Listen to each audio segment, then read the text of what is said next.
Morning, welcome to V3 news. లక్ష్యం సమాజహితం. నేను Emilia. బులెటిన్లో ముందుగా హెడ్లైన్స్ చూద్దాం. కోవిడ్ కేసుల బీభత్సం కొనసాగుతుండటంతో ప్రభుత్వాలు లాక్డౌన్ దిశగా అడుగులు. జూలై 14 నుంచి 23 వరకు బెంగళూరులో సిటీ, రూరల్ ఏరియాల్లో లాక్డౌన్ విధింపు. ప్రాజెక్టుల నీటితో చెరువులను నింపాలని అధికారులకు ముఖ్యమంత్రి కేసీఆర్ ఆదేశం. వీలైనంత ఎక్కువ సాగు భూములకు నీటిని అందించే విధంగా కార్యాచరణ రూపొందించాలని సూచన. కరోనా వ్యాప్తి కారణంగా సికింద్రాబాద్ ఉజ్జయిని అమ్మవారి దేవాలయంలోకి భక్తులకు అనుమతి నిరాకరణ. ఆలయ పరిసరాల్లో కట్టుదిట్టమైన బందోబస్తు ఏర్పాటు చేసిన పోలీసులు. విశాఖ KGHను సందర్శించిన మంత్రి అవంతి శ్రీనివాస్. సీఎం జగన్ కరోనా నివారణకు పటిష్టమైన చర్యలు తీసుకుంటున్నారని వెల్లడి. టీడీపీ ప్రభుత్వ హయాంలో మాజీలు చుట్టూ బిగుస్తున్న ఉచ్చు. మొన్న అచ్చెన్నాయుడిని అరెస్టు చేసిన ఏసీబీ ఇప్పుడు మాజీ మంత్రి పితాని సత్యనారాయణపై దృష్టి. ఇప్పటి వరకు 91 మంది టీటీడీ ఉద్యోగులకు కరోనా పాజిటివ్. సెప్టెంబర్లో బ్రహ్మోత్సవాల నిర్వహణపై బోర్డు నిర్ణయం తీసుకుంటుందన్న ఈవో అనిల్ కుమార్ సింఘాల్. డీటెయిల్స్ చూస్తే కరోనా విజృంభిస్తున్న తరుణంలో మరోసారి లాక్డౌన్ తెరపైకొచ్చింది. కోవిడ్ కేసుల బీభత్సం కొనసాగుతుండటంతో ప్రభుత్వాలు తప్పని పరిస్థితిలో లాక్డౌన్ దిశగా అడుగులు వేస్తున్నాయి. ఇప్పటికే కర్ణాటక ప్రభుత్వం లాక్డౌన్ అమలు చేస్తున్నట్లు ప్రకటించింది.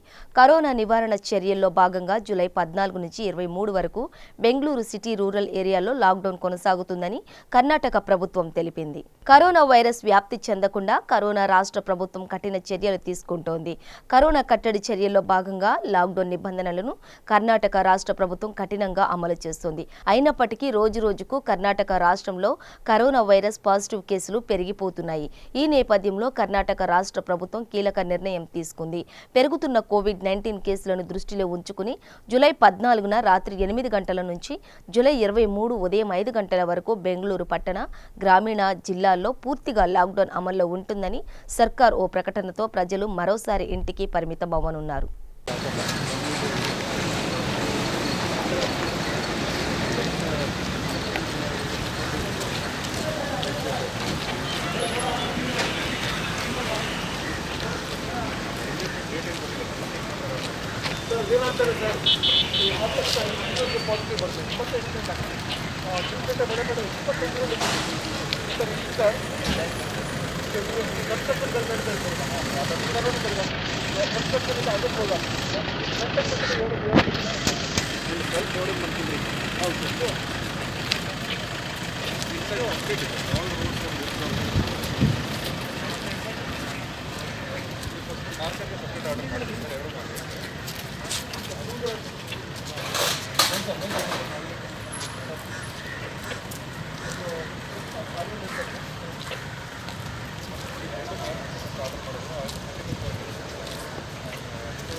రాష్ట్రంలో వానాకాలం పంటల సాగు ఊపందుకున్న తరుణంలో ప్రాజెక్టుల నీటితో చెరువులను నింపాలని అధికారులను ముఖ్యమంత్రి కేసీఆర్ ఆదేశించారు. చెరువులు కళకళలాడిన తరువాత రిజర్వాయర్లు నింపాలని, అనంతరం ఆయకట్టుకు నీటిని అందించాలని స్పష్టం చేశారు. అన్ని ప్రాజెక్టుల పరిధిలో చివరి ఆయకట్టు వరకు నీరు అందించడానికి అనువుగా కాల్వల సామర్థ్యం ఉందా లేదా అనేది మరోసారి పరిశీలించాలని, అవసరమైతే నీటి ప్రవాహ సామర్థ్యాన్ని పెంచాలని సూచించారు. రాష్ట్రంలో నిర్మిస్తున్న భారీ ప్రాజెక్టుల ద్వారా వచ్చే నదీ జలాలను సంపూర్ణంగా వినియోగించుకుని వీలైనంత ఎక్కువ సాగు భూములను నీటిని అందించే విధంగా కార్యాచరణ ప్రణాళిక తయారు చేయాలని సూచించారు.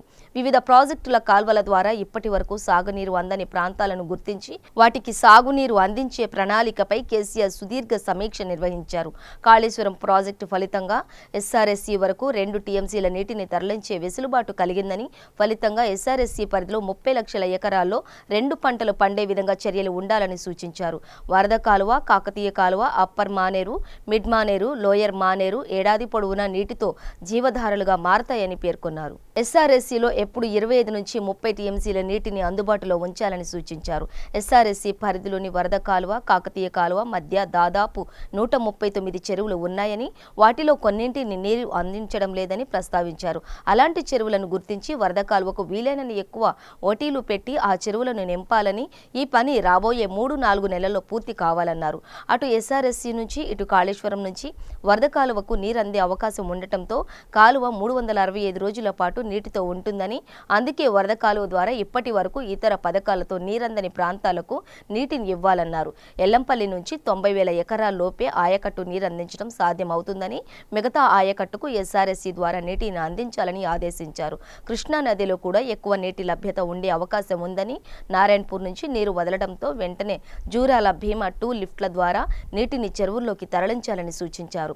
రామన్పాడు రిజర్వాయర్ నింపాలని, Kalwakurthy lift irrigation D82 distributor canal పనులను వేగంగా పూర్తి చేసి ఈ ఏడాది 30,000 ఎకరాలకు సాగునీటిని అందించాలని సూచించారు. కల్వకుర్తి ఎత్తిపోతల పథకం పరిధిలో నీటి నిల్వ చేసుకోవడానికి రిజర్వాయర్ నిర్మించాలని, లేదంటే చెరువుల సామర్థ్యం పెంచాలని చెప్పారు. ఈసారి కరోనా వ్యాప్తి కారణంగా సికింద్రాబాద్ ఉజ్జయిని అమ్మవారి దేవాలయంలోకి భక్తులను ఎవరిని ఆలయంలోకి అనుమతించడం లేదు. ఎవరూ బోనాలను తీసుకురావద్దని కూడా ఇప్పటికే ప్రభుత్వం విజ్ఞప్తి చేసింది. ప్రతి సంవత్సరం లక్షల సంఖ్యలో భక్తులు జాతరలకు తరలివస్తారు. కానీ చరిత్రలోనే మొదటిసారిగా భక్తులు లేకుండానే అమ్మవారికి బోనాలు సమర్పించారు. కాగా అమ్మవారిని దర్శించుకునేందుకు కానీ, బోనాలను సమర్పించడానికి కానీ ఆలయానికి రాకుండా ఆలయ పరిసరాల్లో పోలీసులు పూర్తి బందోబస్తు ఏర్పాటు చేశారు. ఆలయానికి చేరుకునే దారులన్నీ మూసివేశారు.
సురేష్ గారు ఇట్లా ఫ్యామిలీ కెమెరా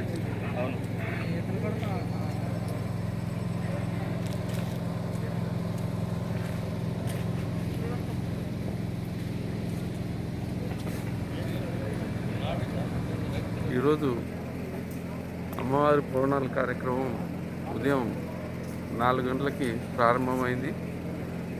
ఈ కార్యక్రమంలో దేవాలయ సిబ్బంది, అర్చకులు మాత్రమే పాల్గొని సాంప్రదాయం ప్రకారంగా అత్యంత వైభవంగా నిర్వహించడం జరుగుతుంది.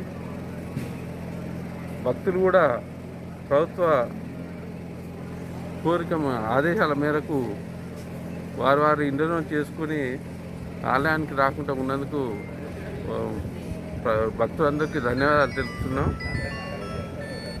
అదేవిధంగా రేపటి వరకు కూడా ఇదే విధంగా భక్తులు రాకుండా వారి ఇంట్లో ఉండి లైవ్ టెలికాస్ట్లో అమ్మవారిని దర్శించుకోవాల్సిందిగా మీ ద్వారా కోరుతున్నాం. ఇక్కడ బయట చూపిస్తలేరని కొద్దిగా వాదన. టెలికాస్ట్ చూపిస్తున్నారు కాబట్టి బయట అంటే ఇప్పుడు మనకు యువతుల భక్తులు కానీ ఎవరు లేనందున బయట టెలికాస్ట్ అనేది తక్కువ చూపిస్తున్నారు. ముఖ్యంగా అమ్మవారి విగ్రహం దగ్గర గర్భగుడిలో జరిగే కార్యక్రమాలను మాత్రం టెలికాస్ట్ చూపించడం జరుగుతుంది. మంత్రి గారి ఫ్యామిలీ ఎన్ని గంటలకు వచ్చారు? మంత్రి గారి ఫ్యామిలీ ఇక్కడికి వచ్చి వారి యొక్క బోనాన్ని మాకు అందజేసి వెళ్ళిపోవడం జరిగింది. వారు అమ్మవారి దర్శనానికి కూడా రాకుండా ఆదర్శంగా నిలబడడం కోసం వారు బయట నుంచే మాకు అప్పచెప్పి వెళ్ళిపోవడం జరిగింది. హైదరాబాద్లో జూమ్ మీటింగులు కాకుండా చిత్తశుద్ధితో కోవిడ్ నివారణపై ప్రభుత్వం తగిన చర్యలు తీసుకుంటుందని మంత్రి అవంతి శ్రీనివాస్ చెప్పారు. రాష్ట్రంలో 13 కోట్ల రూపాయల నిధులతో ప్రత్యేకంగా కేంద్రాలను ఏర్పాటు చేస్తున్నట్లు మంత్రి తెలిపారు. విశాఖ కేజీహెచ్ను సందర్శించిన ఆయన అక్కడున్న పనుల తీరుపై ఆరా తీశారు. ముఖ్యంగా భోజన సదుపాయాల విషయంలో అధికారులు ఎక్కడా ఇబ్బంది లేకుండా ఉండేలా తగిన చర్యలు తీసుకోవాలని సూచించారు. సీఎం జగన్ కరోనా నివారణకు పటిష్టమైన చర్యలు చేపడుతున్నారన్నారు. దేశంలో ఏ రాష్ట్రంలోనూ చేయని విధంగా యంత్రాంగాన్ని పరుగులు పెట్టిస్తున్నారని చెప్పారు. దేశంలో ఏ రాష్ట్రం చేయని విధంగా ముఖ్యమంత్రి గారు చాలా ఎవ్రీ డే మానిటర్ చేయడం, ఈ కరోనా గురించి టెస్ట్ల గురించి మానిటర్ చేయడం, టెస్ట్లో 11 లక్షల పైచీలకు టెస్టులు చేసిన రాష్ట్రం ఏకైక రాష్ట్రం దేశం. తర్వాత 13 జిల్లాల్లో కూడా కోవిడ్ సెంటర్స్ పెట్టడం, క్వారంటైన్ సెంటర్స్ పెట్టడం, ఐసోలేషన్ సెంటర్స్ పెట్టడం, తర్వాత ఒక జాయింట్ కలెక్టర్ని ఎక్స్క్లూజివ్గా ఈ కరోనా గురించి పెట్టడం ప్రతి జిల్లాలో కూడా. టాస్క్ ఫోర్స్ చేసిన టాస్క్ ఫోర్స్ చైర్మన్గా సీనియర్ ఐఏఎస్ అధికారి కృష్ణబాబు గారిని పెట్టడం. ఇలా అన్ని రకాల చర్యలు తీసుకున్న ఏకైక రాష్ట్రం ఆంధ్రప్రదేశ్ రాష్ట్రం తీసుకున్న ముఖ్యమంత్రి వైఎస్ జగన్మోహన్ రెడ్డి. ఆయన ఒకటే చెప్పారు, నాకు డబ్బులు ఎంత ఖర్చు అయినా పర్వాలేదు, ఈ క్వారంటైన్ సెంటర్లో కానీ ఐసోలేషన్ సెంటర్లో కానీ ఎవరు చేరినా కూడా నాకు మళ్ళీ కంప్లైంట్ రావద్దు, ఫెసిలిటీస్ బాగాలేదను, వాటర్ లేదను, పవర్ లేదను, టాయిలెట్స్ లేదను, ఫుడ్ పోలేదు. దానికి ప్రత్యేకంగా ఎవ్రీడే మరి కలెక్టర్ గారు కానీ మేము కానీ మానిటర్ చేయడం, దానికి అధికారులు పాపం 4 నెలలు 5 నెలలు కట్టారు, 5 మంత్స్ నుంచి వాళ్ళకి ఇదే పని. అసలు విశాఖపట్నం అంటే ఇంటర్నేషనల్ ఎయిర్పోర్ట్ ఉంది. ఈ వందే భారత్లో చాలా ఇంటర్నేషనల్ ఫ్లైట్స్ అన్ని విశాఖపట్నం వస్తాయి. అందరూ చెక్ చేయడం, పాజిటివ్ ఉన్న ఐసోలేషన్ పంపించడం, నెగిటివ్ ఉన్న క్వారంటైన్ సెంటర్ పెట్టడం, ఈ మళ్ళీ వాళ్ళకి చెకింగ్ చేసి క్వారంటైన్ కంప్లీట్ అయిపోయిన తర్వాత ఒకవేళ పాజిటివ్ వస్తే ఐసోలేషన్కి, నెగిటివ్ వస్తే ఇంటికి పంపించడం. ఇదంతా కూడా యుద్ధం, ఒక యుద్ధంలా చేస్తున్నాం. ఇది ఏదో మనిషికి యుద్ధం కాదు, మనిషికి పార్టీకి యుద్ధం కాదు, మనిషికి కరోనాకి యుద్ధం. ఈ యుద్ధంలో అంతిమంగా విజయం మరి మనమే సాధిస్తాం. చరిత్ర చెప్పిన సత్యం. దానికి కావాల్సిన చిత్తశుద్ధి, పట్టుదల. ఏదో హైదరాబాద్లో కూర్చుని జూమ్ మీటింగ్లు పెట్టి మాట్లాడటం కాదు. మరి జగన్మోహన్ రెడ్డి గారు, గవర్నర్ ముఖ్యమంత్రి గారు 13 జిల్లాల కలెక్టర్లతోటి, ఎస్పీలతోటి, మంత్రులతోటి నిత్యం ఆయన మాట్లాడటం, ఇంటరాక్ట్ అవ్వటం, మరి వాళ్ళ ఇన్పుట్ తీసుకుంటాం. తర్వాత ఎక్కడెక్కడ ఏ ఇబ్బందులు ఉన్నాయో అవన్నీ కూడా వాటిని పరిష్కరించారు. ఇదే కాకుండా నిన్న అనౌన్స్మెంట్ మీరు కూడా చూశారు, కృష్ణబాబు గారు చెప్పారు స్వయంగా, ప్రతి జిల్లాలో 1 కోటి రూపాయలు శాంక్షన్ చేస్తుంది గవర్నమెంట్. 13 జిల్లా 13 కోట్లు పెట్టి కోవిడ్ సెంటర్ కూడా పెట్టారు. అంటే ఈ రకంగా ఒకటి మానవాళిగా మన ప్రయత్నం ఏం చేయగలమో దానికి మించి కూడా అన్ని మన రకాల ప్రయత్నం చేస్తాం. ఎందుకని కరోనా బారి నుంచి ప్రజలు రక్షించాలని, కరోనా బారిన పడ్డవారికి మెరుగైన వైద్యం అందించాలని, వైద్యం అందించిన తర్వాత మళ్ళీ వాళ్ళకి మామూలు స్థితి తీసుకొచ్చి వాళ్ళకి ఇచ్చారు. ఇలా 3 రకాలకు కూడా మన వాళ్ళ ఇన్ఫ్రాస్ట్రక్చర్ ప్రొవైడ్ చేసే విషయంలో కానీ, అకామిడేషన్ ప్రొవైడ్ చేసే విషయంలో కానీ, వాళ్ళకి basic communities water, power, sanitation, food provide చేసే విషయంలో కానీ, మరి బెటర్ ట్రీట్మెంట్ ఇచ్చే విషయంలో కానీ, అలాగే వాళ్ళకి మెటీరియల్స్, ఈ డాక్టర్స్ కానీ, సిబ్బంది కానీ, ఈ పీపీ కిట్స్ కానీ, మరి శానిటైజర్స్ కానీ, మాస్క్ ఇచ్చే విషయంలో కానీ మిగిలిన అన్ని రాష్ట్రాల కంటే పోల్చుకుని ఆంధ్రప్రదేశ్ రాష్ట్రం చాలా చాలా ఎక్కువ ఉంది. కుల రాజకీయాలు చేస్తున్న టీడీపీ ప్రభుత్వ హయాంలో మాజీల చుట్టూ ఉచ్చు బిగిస్తోంది. గత ప్రభుత్వంలో కార్మికుల మందులు కొనుగోలు విషయంలో పూర్తి ఆధారాలతో ఏసీబీ మాజీ మంత్రి టీడీపీ ఎమ్మెల్యే అచ్చెన్నాయుడిని అరెస్టు చేసిన ఏసీబీ ఇప్పుడు మరో మాజీ మంత్రి పితాని సత్యనారాయణపై దృష్టి సారిస్తున్న క్రమంలో సామాన్య ప్రజలు, వైసీపీ నేతలు మాజీల వ్యవహార శైలిపై ఆగ్రహం వ్యక్తం చేస్తున్నారు. మాజీ మంత్రి పితాని సత్యనారాయణ తనయుడు వెంకట సురేష్ ముందస్తు బెయిల్కి ఎందుకు వెళ్లారని వైసీపీ సీనియర్ నేత కావూరి శ్రీనివాస్ ప్రశ్నించారు. తప్పు చేసిన వాళ్లే ముందస్తు బెయిల్కి వెళ్తారని చెప్పారు. ఎలాంటి తప్పు చేయకపోతే ఏసీబీ విచారణకు హాజరు కావాలని అన్నారు. టీడీపీ కుల రాజకీయాలు చేస్తోందని అన్నారు. ఎవరు తప్పు చేసినా వైసీపీ విడిచిపెట్టదని హెచ్చరించారు. రాజకీయాల్లో కులం వేరు, అవినీతి వేరు. అవినీతిని, కులాన్ని కలిపి రాజకీయం చేసేది తెలుగుదేశం పార్టీ విధానం. అదేవిధంగా ఏదైతే ఈ కార్మిక శాఖకు సంబంధించి కార్మికులకు సంబంధించిన మందుల విషయంలో ఎంత అవినీతి జరిగిందో ఆ అవినీతిపై ఏసీబీ వారు పూర్తి ఆధారాలతో ఈరోజు అచ్చెన్నాయుడు గారిని అరెస్ట్ చేయడం జరిగింది. మన అందరికీ తెలుసున్న విషయమే అది. దానిలో భాగంగా అచ్చెన్నాయుడు గారు మంత్రి తర్వాత మరి నెక్స్ట్ మంత్రి అయినటువంటి మాజీ మంత్రి పీతాన్ సత్యనారాయణ గారు కార్మిక శాఖ మంత్రిగా ఉన్నారు.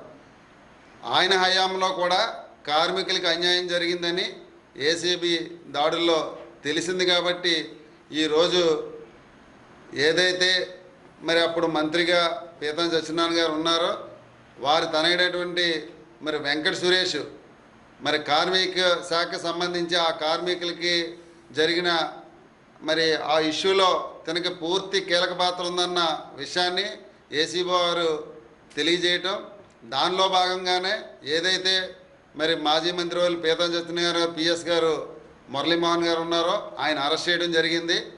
మరి ఆయన అరెస్ట్ చేసిన తర్వాత మరి ఏ తప్పు చేయకపోతే వెంకట సురేష్ గారు ముందస్తు బెయిల్కి వెళ్ళవలసిన అవసరం ఏముంది?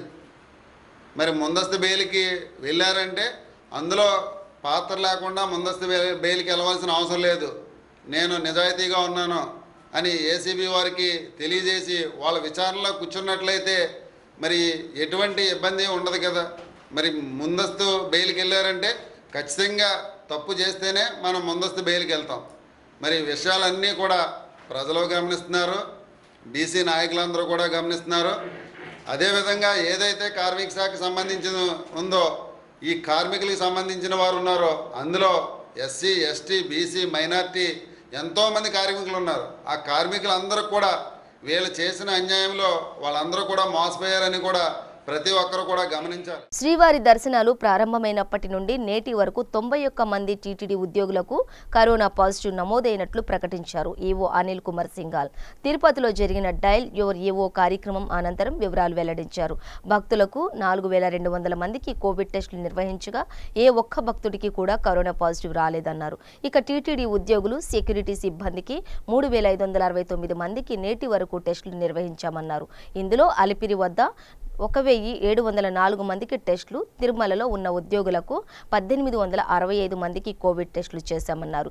ఈ టెస్టులలో 91 మందికి నేటి వరకు కోవిడ్ పాజిటివ్ వచ్చిందని టీటీడీ ఈవో స్పష్టం చేశారు. టీటీడీ ఉద్యోగులకు అవసరమైన అన్ని ఏర్పాట్లు చేశామని, క్వారంటైన్ ప్రత్యేక వైద్య సదుపాయాలు సిద్ధం చేశామని అన్నారు ఈవో అనిల్ కుమార్ సింఘాల్. పరిస్థితిని బట్టి సెప్టెంబర్లో బ్రహ్మోత్సవాల నిర్వహణపై బోర్డు నిర్ణయం తీసుకుంటుందని అన్నారు. టీటీడీ ఆస్తులపై త్వరలో శ్వేతపత్రం విడుదల చేస్తామని తెలిపారు. ఓం నమో వెంకటేశ. ఇవాళ మనం ఈ డయల్ యూరో కార్యక్రమం ఏదైతే లాస్ట్ టైం మనం నిర్ణయించుకున్నాం, అంటే భక్తులందరికీ సండే అయితే కొంచెం ఎక్కువ కన్వీనియంట్గా ఉంటుంది. ఆ ఫీడ్బ్యాక్ ఇవ్వడం వల్ల మనం శుక్రవారం బదులు ఆదివారం ఈ కార్యక్రమం చేసుకోవడం జరుగుతుంది. దాదాపు 24 మంది కాలర్సు ఇవాళ వారి సలహాలు, సూచనలు తెలియజేశారు. దాంట్లో మరి ముఖ్యంగా ఎస్వీబీసీలో ఏదైతే సుందరకాండ పట్టణం వేదపారాయణం కార్యక్రమాలు తీసుకుంటున్నాం, చాలా బాగుంది. కోట్లాది మంది భక్తులు వీక్షిస్తున్నారు, ఇంట్లో కుటుంబ సభ్యులతో కలిసి పాల్గొంటున్నారు. ఎటువంటి కార్యక్రమాలు కంటిన్యూ చేసుకోవాలి, వీలైతే ఇంకా కార్యక్రమాలు ప్రారంభించుకోవాలి అనేది కూడా సూచనలు ఇవ్వడం జరిగింది. ఎక్కువ వరకు భక్తులు ఉన్నటువంటి అరేంజ్మెంట్స్ మీద సంతృప్తి వ్యక్తం చేశారు. ఎందుకంటే పైన దాదాపు 10,000 మంది భక్తులు రోజువారీగా స్వామివారి దర్శించుకున్నప్పుడు తోపులాటలు లేవు, స్మూత్గా దర్శనాలు కొనసాగుతున్నాయి. మిగతా అరేంజ్మెంట్స్ ఇవన్నీ కూడా ప్రపోర్షనేట్గా మనం చేసి ఉన్నాం. కాబట్టి భక్తులు అందరూ కూడా సంతృప్తి వ్యక్తం చేశారు. 2 కంప్లైంట్స్ వచ్చాయి. ఒకటేమో తిరుపతి లోకల్ ఆమె ఫోన్ చేసి ఇట్లాగా స్వామివారిని దర్శించుకున్నప్పుడు కొంచెం ఉన్నటువంటి వాలంటీర్స్ లాక్కున్నారనేది. అదేవిధంగా ఒక కంప్లైంటు ఈ రీఫండ్ గురించి రావడం జరిగింది. ఎక్కువ వరకు మనకి ఈసారి సంతృప్తి వ్యక్తం చేసుకున్నటువంటి కాల్స్ వచ్చాయి. అయితే ముఖ్యంగా మనం ఏదైతే గత ఒక నెల అంటే జూన్ 11 మనం దర్శనం ప్రారంభించాం. జూన్ 11 నుంచి జూలై 10 తేదీ వరకు మన పరిస్థితి అంతా కూడా సమీక్షించుకుంటే ఓవరాల్ టికెట్స్ ఆన్లైన్లో బుక్ చేసుకున్నటువంటి భక్తులు 2,02,346 మంది భక్తులు టికెట్ బుక్ చేసుకున్నారు ఆన్లైన్లో. దాంట్లో 1,64,742 మంది స్వామివారిని దర్శించుకున్నారు. అంటే 55,669 మంది టికెట్ బుక్ చేసుకున్నా కూడా ఆన్లైన్లో దర్శనానికి రాలేకపోయారు. అంటే 2,02,000 టికెట్స్లో 55,000 మంది రాలేకపోయారు. దాదాపు 25% కంటే ఎక్కువ, 25-30% యాబ్సెంటిజం దీంట్లో. ఇది అంతా కూడా మేము ఇప్పుడు ఈ డయల్ యూరియో కార్యక్రమంలో కూడా భక్తులకు తెలియజేశాం. కోవిడ్ కేసులు పెరుగుతున్న ప్రాంతాల్లో ఆంక్షలను కఠినతరం చేయాలని TDP MLA Vasupalli Ganesh Kumar demand చేశారు. కరోనా పరీక్షలను నిర్వహిస్తున్న వైద్యులు వెంటనే వివరాలను ప్రకటించాలని కోరారు. వివరాలు ఆలస్యమైతే కరోనా సోకిన వారి నుంచి వ్యాప్తి చెందే ప్రమాదం ఉందని చెప్పారు. ఏపీలో కరోనా వైరస్ విజృంభిస్తున్న తరుణంలో 9వ స్థానంలో ఉన్న ఏపీ రాబోయే రోజుల్లో 5వ స్థానంలోకి వెళ్తే అవకాశాలు ఉన్నాయని ఆందోళన వ్యక్తం చేశారు. ఇప్పటికైనా ప్రభుత్వం తక్షణమే స్పందించి నిబంధనలను కఠినతరం చేసే విధంగా తగిన చర్యలు తీసుకోవాలని కోరారు. ముఖ్యంగా కోవిడ్ రోగులకు పౌష్టికాహారం అందించడంతో పాటుగా విశాఖలో 1000 పడకల ఆసుపత్రిని ఇండియన్ నేవీ సారథ్యంలో ఏర్పాటు చేయాలని విజ్ఞప్తి చేశారు. దాన్ని ఆథరైజేషన్ చేయలేదు. ఏ హాస్పిటల్స్కి ఎక్కడికి వెళ్ళాలని చెప్పి ఫిజికల్ హెల్త్ సెంటర్స్కి వాటికి పంపించవలసిన బాధ్యత ఉంది. ఇవన్నీ కూడా పంపించి ఎక్కడ పడితే అక్కడ పెట్టి టెస్టులు కానీ చేయగలిగితే ప్రజల్లో త్వరితగతిన అవుతుంది కదా అని చెప్పేసి కోవిడ్ మొదలకు ముందే ఆ టెస్టులు చేయించుకునే పరిస్థితి వస్తుందన్నమాట. ప్రైవేట్ ల్యాబ్స్కి ఫిజికల్ హెల్త్ సెంటర్స్లో ఉండే అన్నింటికి కూడా ఈ ర్యాపిడ్ కిట్స్ పంపించేది. ర్యాపిడ్ కిట్స్లో ఉండే గొప్పతనం ఈ రోజు ఏమో ఒక గంటలోనేమో వాళ్ళు టెస్ట్ రిపోర్ట్ ఇస్తారనమాట. దాంట్లో పాజిటివ్ వస్తే అప్పుడు మళ్ళీ మనం ఏమో అంటే అది దాంట్లో టెస్ట్ పాజిటివ్ వస్తే దాన్ని 100% నిర్ధారణ చేయకూడదు. అది ఎవరికైనా ఏ రకంగా సరే డెంగ్యూ వచ్చినా సరే అదేమో ఆ టెస్ట్ ఏమో పాజిటివ్ చూపిస్తుంది అన్నమాట. అప్పుడు మళ్ళీ నేమో ఫ్రంట్ వారియర్స్ వాళ్ళు కూడా సుమారు మన దగ్గర 38,000 మంది పారిశుద్ధ్యకారులు భారత రాష్ట్రంలో పనిచేస్తూ ఉన్నారు. దాంట్లో కేవలం 8,000 మంది మాత్రమే పర్మనెంట్ ఎంప్లాయీస్ అన్నమాట. వీళ్ళు కూడా సుమారు 50 మందికి ఈ రోజు ఏమో కరోనా వచ్చిందని చెప్పేసి రిపోర్ట్స్ ఇచ్చాయన్నమాట. మరి వాళ్ళకి కూడా తగినంత సదుపాయాలు ఇంతవరకు కూడా కల్పించలేని పరిస్థితి వచ్చింది ఈ ప్రభుత్వం. ముందైతే చాలా చెప్పారన్నమాట, వాళ్ళకి అన్ని రకాలుగా మేమేమో చెక్ చేసే కిట్లు ఇస్తామని చెప్పేసి. కానీ డైరెక్ట్గా ఏ పాత రోజుల్లో వేసుకునే డ్రెస్లే వేసుకొని ఈరోజు పారిశుద్ధ్యం చేస్తా ఉన్నారన్నమాట. ఎందుకు ఆ ఇబ్బందులు రావాలి? ఎందుకు ఈ ప్రభుత్వం ఏమో ఇంత నిద్ర వహిస్తుందని చెప్పి చెప్తాను. ఏమంటేనేమో మేము ట్రేసింగ్ చేస్తున్నాం 4 టీలు అంటారు. ప్రతి ఒక్క మంత్రి మాట్లాడేమో 4 టీలు మాట్లాడతారన్నమాట. ఏంటంటే టీలు అంటేనేమో 4 టీలు తాగుతున్నారు రోజుకైతేనే. ట్రేసింగ్ అంట, ట్రాకింగ్ అంట, టెస్టింగ్ అంట, ట్రీటింగ్ అంట. ఈ 4 టీలు ఎక్కడైనా కనిపిస్తున్నాయా? ట్రేసింగ్ ఎవరైనా చేస్తామన్నారా? పేషెంటే ముందుకు వచ్చి బాబు నాకు వచ్చిన టెస్ట్ చేయమన్నా సరే చేయట్లేదు. పేషెంట్ ఒకవేళ అతను పాజిటివ్ వచ్చిందంటే వాళ్ళ ఇంట్లో వాళ్ళకి ట్రేసింగ్ చేస్తున్నారా? అది లేదు. ఇంకా ట్రేసింగ్ అని ఎందుకు అనుకోవడం? ఆ టీనేమో నువ్వు టీలా తాగుతా ఉన్నావు. ట్రాకింగ్ ఏమైనా ఉందా? సొంత ఇంట్లో వస్తేనే లేనప్పుడు ఇంకా ట్రాకింగ్ మీరేం చేస్తా ఉన్నారు? టెస్టింగ్ ఏమైనా చేస్తా ఉన్నారంటే వాళ్ళు కూడా టెస్టింగ్లు చేస్తా ఉన్నారు. అది కూడా జాప్యం. ఈ రోజు టెస్ట్ ఇస్తే 3 రోజుల తర్వాత టెస్ట్ రిపోర్ట్స్ వస్తున్నాయి. అక్కడ కూడా క్యూలో ఉంటున్నాయి అన్నమాట. రికమెండేషన్ ఎవరైనా చేస్తే అప్పుడేమో ఆ టెస్ట్ ఏమో ముందు తీసుకొచ్చి పెడతా ఉన్నారన్నమాట.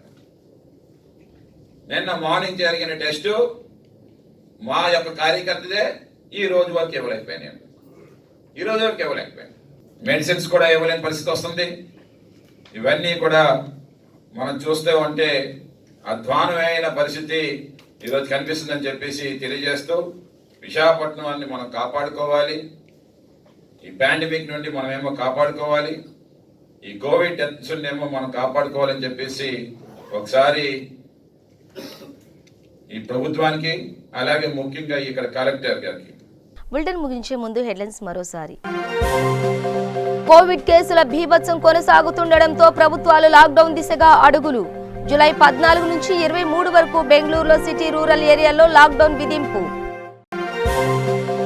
ప్రాజెక్టుల నీటితో చెరువులను నింపాలని అధికారులకు ముఖ్యమంత్రి కేసీఆర్ ఆదేశం. వీలైనంత ఎక్కువ సాగు భూములకు నీటిని అందించే విధంగా కార్యాచరణ రూపొందించాలని సూచన. కరోనా వ్యాప్తి కారణంగా సికింద్రాబాద్ ఉజ్జయిని అమ్మవారి దేవాలయంలోకి భక్తులకు అనుమతి నిరాకరణ. ఆలయ పరిసరాల్లో కట్టుదిట్టమైన బందోబస్తు ఏర్పాటు చేసిన పోలీసులు. విశాఖ కేజీహెచ్ ను సందర్శించిన మంత్రి అవంతి శ్రీనివాస్. సీఎం జగన్ కరోనా నివారణకు పటిష్టమైన చర్యలు తీసుకుంటున్నారని వెల్లడి.